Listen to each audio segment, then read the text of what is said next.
আসসালামু আলাইকুম রহমতুল্লাহি অবরকাতু।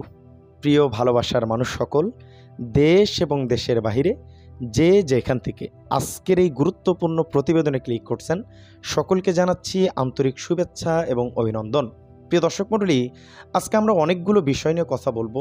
সেখানে বাজেটের বিষয় উঠে আসবে, নির্বাচনের বিষয় উঠে আসবে, ডক্টর ইউনূসের সাথে বিএনপির বিষয় উঠে আসবে, জামাত ইসলাম, অনেকগুলো প্রতিবেদন আজকের দিনের প্রায় 25 থেকে 30টার মতো প্রতিবেদন আজকে আপনাদেরকে এই এক ভিডিও থেকেই আমি জানাবো। অনুরোধ করব পরিপূর্ণ ভিডিওটি দেখবেন। আপনারা সকলেই অবগত আছেন, গতকাল থেকে শেখ হাসিনার বিচার কার্যক্রম শুরু হয়েছে এবং এই মানুষটা এতটা ক্ষমতালোভী ছিল যে তিনি বাংলাদেশ থেকে যেতে চান নাই। শেখ রেহানা তার পা ধরতে বাধ্য হয়েছে যে আপা এবার চলো। ভারতে গিয়েও কি তিনি বাংলাদেশের মানুষকে শান্তিতে থাকতে দিতেছেন না? তিনি কখনোই সেটা করবে না। কালকে থেকে বিচার কার্যক্রম শুরু হয়ে গেছে, তার গা জ্বালাপোড়া করতেছে। কি করা যায় বাংলাদেশে? এত বড় একজন ক্ষমতাশীল মানুষের এই সমস্ত নিচু কাজ, আপা লজ্জায় মুখ কারে দেখাবো বলতে পারতেছি না। স্ক্রিনে দেখেন, দিনমজুর ভাড়া করে কুষ্টিয়ায় যুবলীগের মিছিল, কোদাল ঝুড়িসহ আটক 10 জন। আলহামদুলিল্লাহ, এই সমস্ত লোকদের ভাড়া করে মিছিল করা লাগতেছে। এত বড় দল আপনার বাবারে মারার সময়ও আপনার দলের নেতাকর্মীরা ছিল না, আপনি পালিয়ে যাওয়ার সময় একজন নেতাকর্মী পাওয়া যায় না। তো ক্ষমতা মালিক যাকে দিবে সেই ক্ষমতার সঠিক ব্যবহার করতে হবে, তা না হলে যারাই ক্ষমতায় আসবেন তাদের ঠিক সেম অবস্থা হবে। প্রিয় দর্শক মণ্ডলী, বাজেট নিয়ে অনেক জ্বালাপোড়া শুরু হয়ে গেছে বাংলাদেশের ভিতরে। এই বিষয়গুলো আমি আপনাদেরকে ক্লিয়ার করব। ধৈর্য সহকারে পরিপূর্ণ ভিডিওটি আজকে দেখবেন, খুবই গুরুত্বপূর্ণ কিছু বার্তা আছে। অনুরোধ করছি পরিপূর্ণ ভিডিওটি দেখেই আপনার মূল্যবান মতামতটি কমেন্ট বক্সে জানাবেন। তার আগে অথেন্টিক নিউজ পেতে চাইলে আমাদের এই চ্যানেলটি একটু সাবস্ক্রাইব করে আমাদেরকে সাপোর্ট করবেন এবং শেখ হাসিনাকে যারা অপছন্দ করেন তারা ভিডিওতে একটা লাইক দিবেন। চলেন প্রতিবেদনগুলো একাধারে আপনাদেরকে শোনাচ্ছি। প্রথমেই একটা প্রতিবেদন দিয়ে শুরু করতে চাই, যেটা আসলেও খুবই গুরুত্বপূর্ণ। সেটা হচ্ছে নিবন্ধনের সঙ্গে দাঁড়িপাল্লাও ফিরে পাবে প্রত্যাশা জামাতের। জামাত ইসলামের নিবন্ধন বাতিল করা হয়েছিল আপনারা জানেন, এবং তারা প্রত্যাশা করতেছে যে তাদের প্রতীক যেটা দাঁড়িপাল্লা সেটা তারা ফিরে পাবে। আপনি কি মনে করছেন জামাতকে দাঁড়িপাল্লা প্রতীক ফিরিয়ে দেওয়া উচিত বা তারা কি ফিরে পাবে? একটু কমেন্ট করে জানাবেন। এইবার বিএনপির নেতৃত্ব ছাড়া দেশ এগোবে না, শামসুজ্জামান দুদু এই কথা বলছেন। এখন আপনি কি মনে করেন যে বিএনপির নেতৃত্ব ছাড়া দেশ এগিয়ে যাবে না, ডক্টর ইউনূস দেশ এগিয়ে নিয়ে যাওয়ার জন্য কাজ করছে না? এটা নিয়ে আপনার কি একটু মন্তব্য, একটু কমেন্ট বক্স ফাঁকা আছে, একটু জানাবেন। এবং সেই সাথে দলগুলোর সঙ্গে ঐক্যমতে পৌঁছে জুলাই সনদ ঘোষণা করা হবে। আলহামদুলিল্লাহ লেখেন কমেন্টে। এটা নিয়ে অনেক ধরনের কথা চলতেছে, আপনাদেরকে একটু বলি, না বললে বুঝবেন না।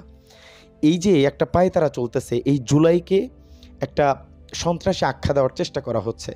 এখানে যদি এদেরকে সনদ না দেওয়া হয় তাহলে যে ছাত্রগুলো লড়াই করছে, যে ছাত্রগুলো পোস্ট করছে, এরা বিপদে পড়বে। তো এই সনদটা খুবই জরুরি, এই জন্য সরকার এই পদক্ষেপটা নিয়েছে এবং এটা দ্রুত বাস্তবায়ন করতে হবে। আলহামদুলিল্লাহ। এবং সেই সাথে আপনারা জানেন বাজেট ঘোষণা হয়েছে, সেই ব্যাপারটা খুবই গুরুত্বপূর্ণ। কোন জিনিসের দাম বাড়লো, কত টাকা কী করা হলো জানাচ্ছি, আমাদের সাথেই একটু থাকেন। হ্যাঁ, অনেকগুলো নিউজ তো। গণ অভ্যুত্থানে শহীদদের পরিবার এবং আহতদের জন্য বরাদ্দ 405 কোটি 20 লাখ টাকা বরাদ্দ করা হয়েছে। এটা জুলাই অভ্যুত্থানে যারা অসুস্থ হয়েছেন বা যারা আহত হয়েছেন, এটা একটা ভালো উদ্যোগ। এবং সেই সাথে বিএনপির আমাদের রুহুল করিম রেজভী স্যার একটা কথা বলছেন। তিনি বলছেন বিএনপি তো বলছে প্রয়োজনীয় সংস্কার সম্পূর্ণ করে ডিসেম্বরে নির্বাচন দিতে, এর মধ্যেও তো 10 মাস চলে গেছে, ডিসেম্বর আসতে এখনও 7-8 মাস বাকি আছে। এটা কি একটা লম্বা সময় নয়? না, এটা লম্বা সময় না স্যার, আরেকটু সময় দেন। এইবার বাজেট নিয়ে যেটার জন্য আপনারা অপেক্ষা করতেছেন, দুঃখিত একটু দেরিতে আসলাম, মানে সিরিয়াল বাই সিরিয়াল বলতেছি তো। স্ক্রিনে দেখেন, দাম বাড়তে পারে সিগারেট, অনলাইন কেনাকাটা, সিগারেট, সিমেন্ট শিট, মানে আমি স্ক্রিনে আপনাদেরকে দিয়ে দিচ্ছি, এত আসলে বলা সম্ভব না। আপনারা দেখতে পারেন যে এই জিনিসগুলোর আসলে দাম বাড়বে। স্ক্রিনটা পজ করে দেখে নেবেন। এবং এখন যেটা দেখতেছেন স্ক্রিনে, এটা হচ্ছে দাম কমতে পারে এই সমস্ত জিনিসের 25-26-এর যে অর্থ বছরের যে একটা আপনার বাজেট ঘোষণা করা হয়েছে সেখানে। তো বাজেট ঘোষণায় একটু ঘাটতি পড়ছে, সেটা হচ্ছে নতুন অর্থ বছরের জন্য প্রায় 8 লাখ কোটি টাকার বাজেট কাল, অর্থ জোগাতে প্রায় 200 পণ্যের বাড়তি কর। এই যে আপা যে দেশের 12টা যে বাজায় গেছে, তো কর না ধইরা কোনো উপায় আছে? এটা তো করতেই হবে, এটাকে অস্বাভাবিক দেখানোর আসলে কিছু নেই। এবার চলেন পুলিশ হত্যা মামলায় বিএনপি জামাতের ৩৫৩ জন আসামির সবাই খালাস, আলহামদুলিল্লাহ। এগুলো মিথ্যা মামলা দিয়ে একদম ভরে রাখছিল, এই জন্য কষ্ট লাগে। এগুলো আবার মুক্ত হলে ভালো লাগে। এবার আরও একটি গুরুত্বপূর্ণ বাজেট, যে 2025-26 অর্থ বছরের বাজেট 7,90,000 কোটি টাকা, এবং আওয়ামী ইউপি চেয়ারম্যানের কক্ষে তালা ভেঙে নতুন তালা ঝুরিয়ে দিল বিএনপি, শুরু হয়ে গেছে। এবং আমাদের হাসনাত আবদুল্লাহ ভাই বলছেন, আওয়ামী লীগের নেতৃত্বে এখনও বিএনপিতে যোগদান করেছে হাসনাত আবদুল্লাহ। মানে বুঝতেই পারতেছেন কি ঘটতেছে রাজনৈতিক মহলে। এই যে আমাদের ডক্টর মোশাররফ হোসেন ভাই বলছেন, বিএনপি ক্ষমতায় গেলে শিক্ষা ব্যবস্থা ঢেলে সাজানো হবে। অনেক বড় একটা আশ্বাস তিনি দিয়েছেন, আলহামদুলিল্লাহ। এবং প্রস্তাবিত বাজেটে কোনো পরিবর্তন দেখছে না বিএনপি। মানে সরকার যে প্রস্তাবনা দিয়েছেন, যে বাজেট ঘোষণা করছে, এটাতে খুব একটা পরিবর্তন বিএনপি পাচ্ছে না। বিএনপি তো বিগত 8 মাসে সরকারের সংস্কার ও বিষয়েও কিছু পায় নাই। এবং ক্ষমতার লোভে বেহুশ বিএনপি, এনসিপি নেতা এই বার্তাটি দিয়েছেন। এই পর্যন্ত যারা দেখতেছেন আপনারা কি মনে করেন একটু জানায়েন। এবং সবচাইতে আজকের জন্য যেটা খুশির বার্তা, আলহামদুলিল্লাহ, কমেন্ট বক্সে লিখেন। কেউ খারাপ করলে অবশ্যই তার সাথে খারাপ হতে হবে, তার বিচার বাংলাদেশের মাটিতে করতে হবে। মেজর সিনহা হত্যায় ওসি প্রদীপ ও লিয়াকতের মৃত্যু বহাল, আলহামদুলিল্লাহ। এই ওসি প্রদীপ মারা গিয়েছেন না, মেজর সিনহা মারা গিয়েছেন। এক ভাই বলল যে অনেকজনের জীবন বাঁচিয়ে গিয়েছেন, তিনি নিজেই জীবন দিয়েছেন। মেজর সিনহার জন্য গর্ব ফিল করি, এবং মেজর সিনহাকে আল্লাহ পাক রব্বুল আলামিন জান্নাতুল ফেরদাউসের উচ্চ মাকাম দান করুক। এবার বাংলাদেশে কিছু টাকার ডিজাইন আসছে নতুন, আপনারা দেখছেন।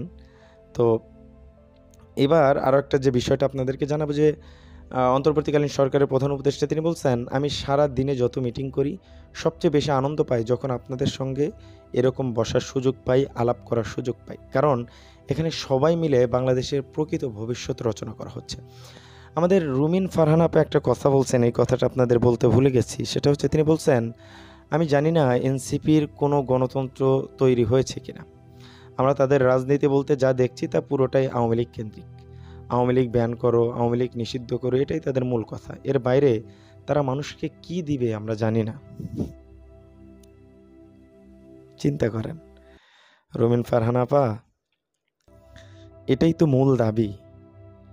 এটা হলেই তো দেশের 70-80% সংস্কার আপনা আপনি হয়ে গেল।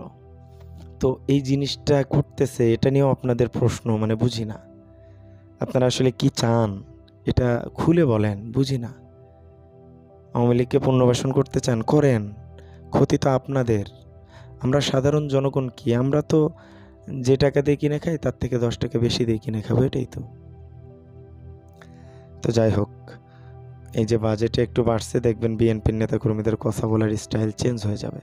কিন্তু দেশের যে 12টা বাজে গেছে, এখানে যদি বাজেট না বাড়ানো যায়, বাজেট যদি করা না হয়, তাহলে তো আসলে হবে না। আর সবচেয়ে বড় কথা, আমি যেভাবে কথা বলতেছি আগে এরকমভাবে বলি নাই। আপনারাও হয়তো মজা পাচ্ছেন কি পাচ্ছেন না, এই পর্যন্ত যারা দেখছেন একটু জানেন। আমি খুব ধীরে কথা বলতেছি, ডাক্তার একদম কথা বলতে নিষেধ করছে, তারপরেও দৈনিক 1-2টা ভিডিও করা লাগবে। এখন গলা ডেবে গেল, এই একটা অবস্থা। সবাই আমার জন্য দোয়া করবেন। আজকের ভিডিও পর্যন্তই। ভালো থাকবেন, সুস্থ থাকবেন। আসসালামু আলাইকুম ওয়া রাহমাতুল্লাহি ওয়া বারাকাতুহু।